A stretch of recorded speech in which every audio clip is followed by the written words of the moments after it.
Welcome back to my new blog. तो आज तो मैं जा रही हूँ, अब सबको पता ही है, मैंने अपने पहले ब्लॉग में भी बोला था। तो अभी मैं उठी हूँ नींद से, अभी जाऊँगी, फ्रेश होंगी और फिर मैं नाश्ता करूँगी। तो आज 3 बजे का फ़्लाइट है, फिर नाश्ता करके फिर धीरे धीरे जो थोड़ा बहुत पैकिंग बाकी था वो करूँगी, फिर खाना वाना खा के निकल जाऊँगी। तो आप लोग देखते रहिए। फिर फ्रेश होने के बाद मैं गई थी किचन में, और किचन में जाके मैंने देखा कि माँ मेरे लिए लंच की तैयारी कर रही थी, और लंच में मेरे लिए बना रही थी मछली, और दूसरी तरफ भाभी मेरे लिए चाय बना रही थी। तो फिर चाय बनाने के बाद हम सब एक साथ ही बैठ गए थे चाय पीने के लिए, और भाई तब भी सो रहा था क्योंकि भाई तो इतना जल्दी उठता ही नहीं है, और मेरा फ़्लाइट था इसलिए मैं उठ गई थी जल्दी। तो फिर हम सब ने बैठ के चाय पिया एक साथ। फिर चाय पीने के बाद मैं चली गई थी मेरा जो थोड़ा बहुत पैकिंग बाकी था वो कंप्लीट करने के लिए। फिर वो कंप्लीट करने के बाद मैं नहा धो के रेडी हो गई थी, और रेडी होके मैं और भाई बैठ गए थे लंच करने के लिए। तो गाइस मैं रेडी हो गई हूँ, और मुझे छोड़ने जा रहे हैं भैया भाभी और माँ। तो अभी निकलती हूँ, ऑटो भी आ गया है। और निकलने से पहले मैं चली गई थी हमारे पूजा घर में, और वहाँ जाके भगवान के यहाँ पे मैंने मोमबत्ती जलाई, क्योंकि हम ऐसे मानते हैं कि कहीं दूर जर्नी करने से पहले भगवान के यहाँ पे अगर मोमबत्ती जला के प्रणाम करके निकलते हैं ना, तो वो जर्नी अच्छा होता है हमारा। तो मैंने भी उसी हिसाब से वहाँ पे मोमबत्ती जलाया और भगवान को प्रणाम किया। फिर घर में आके माँ बाबा को प्रणाम किया, और प्रणाम करके मैं निकल गई थी। फिर मैं पहुंच गई थी अगरतला MBB इंटरनेशनल एयरपोर्ट पे, और हम पहुंच गए थे 1:30 बजे के करीब ही हम पहुंच गए थे। फिर एयरपोर्ट पहुंच के लगेज निकाला ऑटो से, और फिर सबको बाय बोला। अभी दुख तो हो रहा है, लेकिन क्या करो, जाना तो पड़ेगा। कुछ बोलते हैं ना कि कुछ पाने के लिए कुछ खोना पड़ता है, तो फिर क्या करो, अभी कैरियर के लिए घर वालों को छोड़ के आना ही पड़ा। तो चलो सबको बाय बोल के मैं आ गई थी अंदर। फिर अंदर आके मैं लगेज ड्रॉप करने के लिए लाइन पे खड़ी हो गई थी। तो बोर्डिंग पास मिल गया, अभी जा रही हूँ सिक्योरिटी चेकिंग के लिए, लगेज भी दे दिया। फिर मैं अपना चेकिंग वेकिंग करवा के बोर्डिंग गेट के बाहर बैठ गई थी। तो मेरा बोर्डिंग गेट नंबर था 4, और मैं वहाँ पे आधा घंटा पौने 1 घंटा बैठी थी। तब अचानक से पीछे से एक पैसेंजर बोला कि दिल्ली जाने का जो फ़्लाइट है उसका गेट नंबर चेंज हो गया।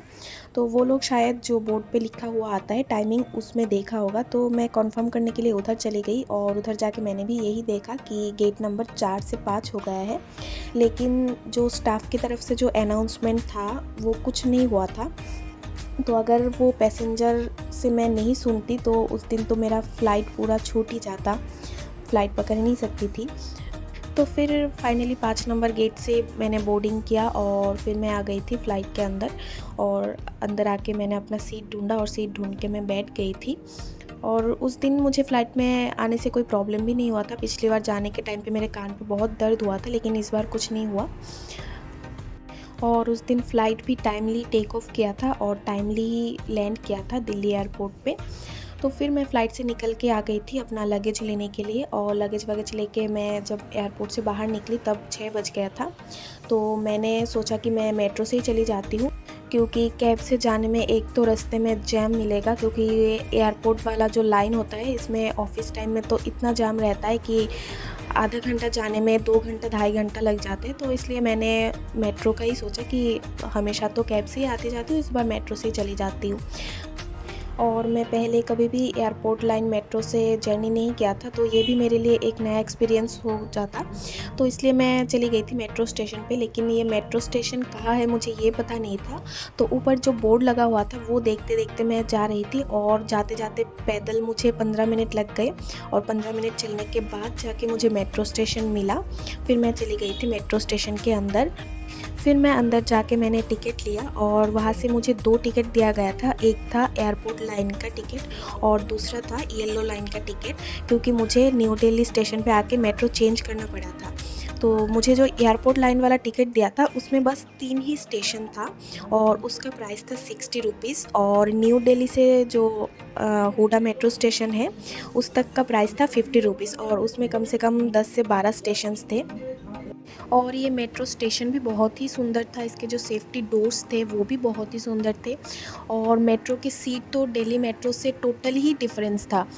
दिल्ली मेट्रो में तो साइड में सीट्स होते हैं, लेकिन एयरपोर्ट लाइन मेट्रो में बस जैसा सीट था, मतलब बहुत ही कंफर्टेबल था। और इस मेट्रो में ट्रॉलीज़ वगैरह रखने के लिए भी बहुत अच्छा स्पेस था, जो मुझे बहुत ही पसंद आया। फिर मैं पहुंच गई थी दिल्ली मेट्रो स्टेशन पे, और दिल्ली मेट्रो स्टेशन पहुंचते पहुंचते मुझे लग गई थी भूख, तो मैंने खा लिया था स्वीट कॉर्न्स।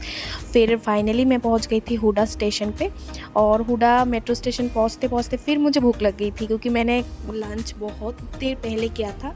तो मैं वहाँ से निकल के मेट्रो स्टेशन के सामने एक लिट्टी चोखा का शॉप है, वहाँ से मैंने लिट्टी चोखा खाया।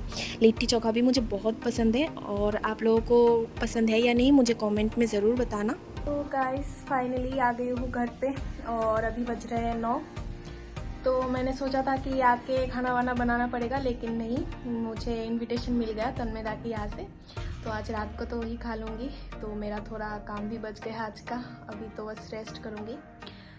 तो गाइस चलिए इस वीडियो को यहीं एंड कर देती हूँ, क्योंकि अभी मेरे में इतना ताकत नहीं हो रहा है कि मैं वीडियो बनाऊँ, वीडियो में बात करूँ, क्योंकि आज बहुत थक गई हूँ, मतलब बात ही नहीं कर पा रही हूँ, नींद आ रहा है, आंखें ऑटोमेटिक आंखें बंद हो रहा है मेरी। तो चलिए इस वीडियो को यहीं एंड कर देती हूँ। तो आज के लिए tata, bye bye, good night, take care and thanks for watching my video.